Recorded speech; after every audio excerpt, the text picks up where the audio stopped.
My next guest wanted to be a priest ever since he was 3 years of age.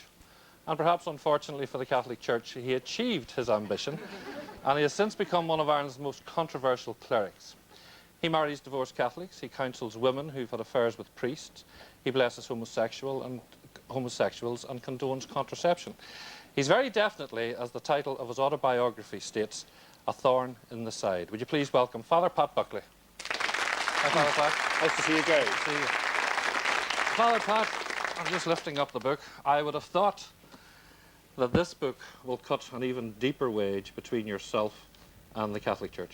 Well, you see, I think that there are two parts to the Catholic Church. There's the hierarchy, if you like, the organisation, and that's a pretty conservative and a pretty, if you like, tough part of the Catholic Church to deal with.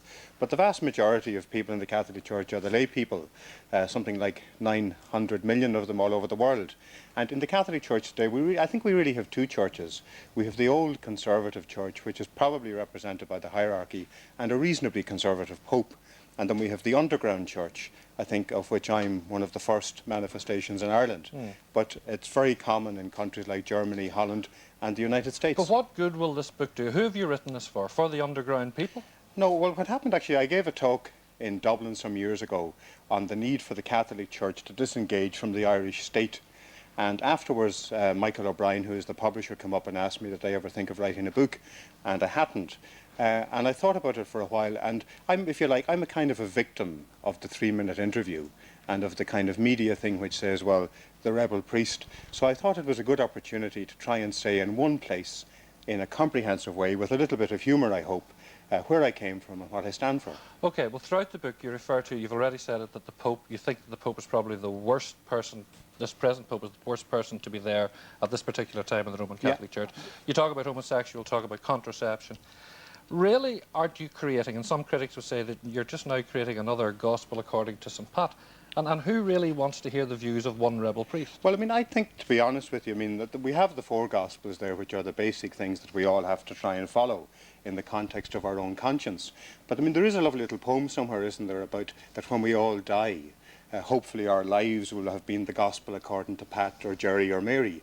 So there is a sense in which by our lives, particularly if we're trying to be Christians, that we should be writing a little gospel. Having said that, of course, now people say, and in fact I think the Catholic Press Office said recently that I was one unrepresentative man. But I mean, I think I represent the 2,000 people I've married for the last 8 years and the thousands who've attended their weddings. I certainly represent the 64 women in my little group Bethany who are in or have been in relationships with priests. And even since since the book has appeared, I've actually had hundreds of calls and letters from all over Ireland. So I think that in a strange way I'm articulating the views of a lot of liberal Irish Catholics. But you are known as the rebel priest. And rebellion for you, Father Pat, started at a very early age. Like you missed school, you left school at the age of 14. I did, yeah. I did. When you went to the seminary, you were thrown out of the seminary. Right, yeah. When you eventually became a priest, you worked in Wales. You couldn't get on with the parish priest there. Yeah. You come back from Wales as an unemployed priest. Right, and drew the dole. Should you have been a priest in the first place? Well, I think so. I mean, you see, I believe that the priesthood is, if you like, is a call to try and love and serve God, and to do that through loving and serving other people. Now, I have never had a problem in my 18 years in the priesthood with lay people, and in fact, particularly with lay people who have problems or struggles that other people will put them away for. I've had a problem with some clergy and some members of the hierarchy who can be very authoritarian, and a lot of them, in fairness to them, it's not really their fault. They were trained that way, they were brought up that way. Many of them, of the hierarchy, for instance, have never been in a parish. So everybody's out of step but our Pat? Absolutely not. No. I mean, that's something that is said, and I think, I mean, it's easy to say it in one sense. All I'm trying to say is that the hierarchy have a role to play in articulating the teaching, but also I think every human being and every Christian has to follow their own conscience. And I think that while we take the dictates, if you like, of the hierarchy, we also have to take into account the scriptures and the circumstances of our own life. So I think all that I'm doing is using my conscience, but that seems to be a rather dangerous thing to do in Ireland these days. Can I have a word with you were one of 17 children. I'm the oldest of 17. 11 survived. 11 have survived. Yeah. Your mum's here tonight. May I have a word with your mum? Yeah. She doesn't know. Hello, Mrs. Buckley. Hello, Gerry. Nice to see you. Thank Tell me this, and it's probably a very harsh question for you. Are you disappointed in Pat's career? No, I'm absolutely very proud of him because he's very honest and he practices what he preaches. But you have to read all the criticism that he has to take. Oh, that's right. It must make you cringe and think, Not Pat, at all, not why at couldn't all. you have conformed Pat like the rest of them? Oh, not at all. No, I wouldn't have Pat anything different, you know? And I mean, I would be 100% behind Pat. And not because he's my son. If it was some other priest doing the same thing, I would still be behind him. But has he changed your way, your view of the Catholic Church? Yes, I've learnt a lot. I've learnt a lot. But I mean, he hasn't changed my conscience. And I go according to my conscience too, you know. And at 65, I have to be on the right side, you know. You're now up with them in Oh, I'm Larne? now living with him in Larne for the last 3 years. And what role do you play with them? Oh, well, I just housekeeper, you know. So no disappointment at all? No disappointment whatsoever. I'm very, very proud of him. Okay, thanks for talking to us there. So a very proud mother, Father Pat. Yeah, and I'm very proud of her too. And, Well, I bet you are. as well as being mother and son, we're very good friends. Why hasn't the Catholic Church excommunicated you? Well, I mean, it's very hard to get excommunicated nowadays, as you can imagine, Gerry. There are very few things. You have to strike the person of the Pope before you can get excommunicated. Or the other thing you can get automatically excommunicated for, believe it or not, is if you have an abortion, which means that every year there are 5,000 Irish women actually being excommunicated. So it's very hard to get excommunicated.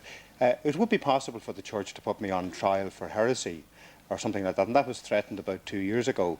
But I think that the Church is very conscious nowadays of PR. And one of the things people very often say to me is, look, what you're saying is true, but you shouldn't be saying it because the prods are all lapping it up. Yes. But I actually feel that the truth is the truth. And whether or not the prods are lapping it up or whoever's lapping it up, I think that Jesus said that the truth will set you free. And if a priest or a Christian isn't prepared to go by that, well, then I think I'd be better going off and becoming something else. But are you honestly saying to us that the Catholic Church of the future will agree with divorce, will agree with contraception, all those things that you mentioned? Well, I mean, is that going to be the new Catholic Yeah, Church? I think it will be. And I'll just take a little example, the divorce thing. Now, at the moment, the Catholic Church won't allow divorced people to remarry. But Jesus in the Gospel said if your partner is unfaithful to you, you can be divorced. St. Paul allowed divorce for other reasons. And the Catholic Church and people like St. Basil the Great used to allow it on the grounds of compassion. So in the likes of me calling for divorced people to be allowed to remarry, I'm actually going back to the roots, to the scriptures and to tradition. And it will happen. Will you get more criticism for your appearance on Kelly tonight? Oh, I don't know. I think you might get it. The Catholic Press Office could be after your beard. Do you want the book to be a bestseller? Well, we've only printed a limited number of copies, so I hope they go. Okay. And we're actually having a signing of it in the morning in the international airport at Aldergrove if anybody wants to come. Plugging. You're Oh, into certainly. the old plugging. Well, I was told that you let a plug go quite handy. Well, wait till I tell you. This is the cover, and this has been, it was a specially commissioned painting, and this is the painting, which if I can hold up, see it? You've seen this before. I have. And they want me to present this to you. Very It says Father Pat Buckley by Conor Walton, presented by the O'Brien Press in Dublin, and they would like me to give that to you to hang wherever you like, Pat. Right. Thank you very Pat. much. Pat, I wish you well. Thank you very much. Thank you for coming in, and thanks to your mum. Thanks very much. Father Pat Buckley, ladies and gentlemen. Keep your applause going. We're going to take a short break. Back in a minute or two. See you then. Bye.